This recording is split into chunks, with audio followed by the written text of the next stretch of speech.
This channel, as anyone paying attention can see, unapologetically blends a severe critique of AI with the use of digital tools and synthetic instruments.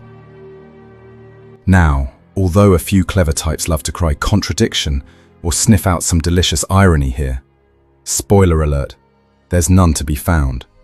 Using tools that enhance clarity of thought and communication isn't hypocrisy, it's coherence.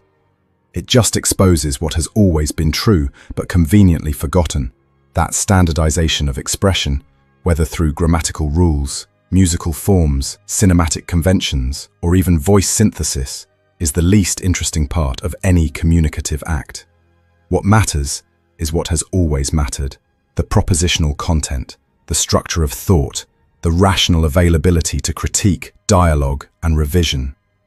If that still drives some people straight to the apocalypse hotline, or provokes performative meltdowns about authenticity, well, let's be honest. Most of them have never even touched a peer-reviewed journal, and now they're self-appointed guardians of reason and content. How's that for irony? So if you've made it here, welcome. This video is made for the audience that isn't paralyzed by petty objections or semi-religious squeamishness about tools. You're not here to worship the sound of a voice. You're here for the substance. And today, we're diving into a rich, rigorous, and let's be real, deeply satisfying set of reflections by philosopher Robert Hanna.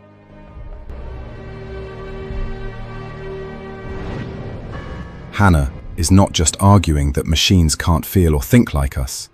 He's telling us with clarity that hits like a freight train that they can't even pretend to pretend like us.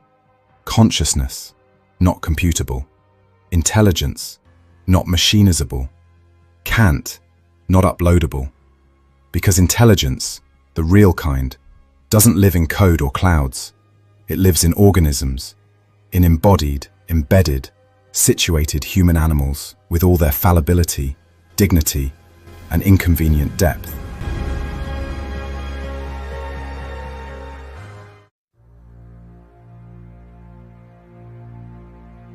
Hanna's first and foundational claim is that consciousness and intelligence are not localized in the brain, or in any specific physical part of the body, but are global organismic properties of whole human animals as they exist embedded in rich natural and social contexts. This is not just biological reductionism.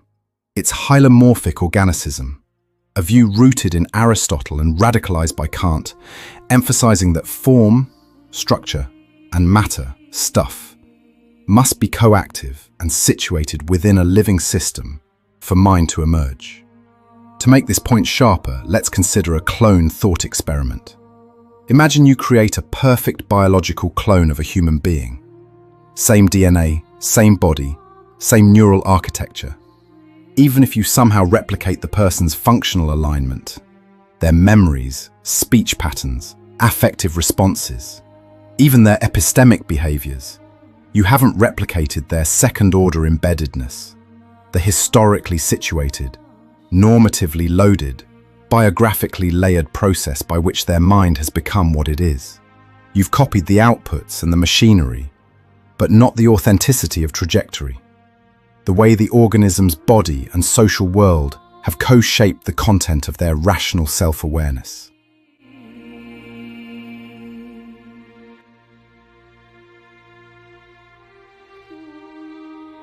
The clone might act the same, answer the same questions, even feel in the same way functionally, but that functioning is not sufficient to guarantee consciousness as subjective experience, or intelligence as the capacity for normatively accountable insight.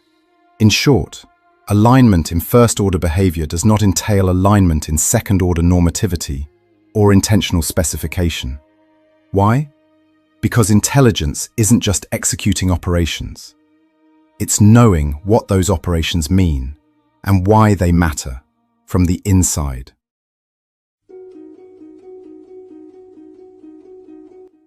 This inside is not a Cartesian mind in a box, nor a pattern floating in abstraction. It's a living, embodied, socially embedded animal perspective, something no simulation or assembly of functions can instantiate, no matter how precise.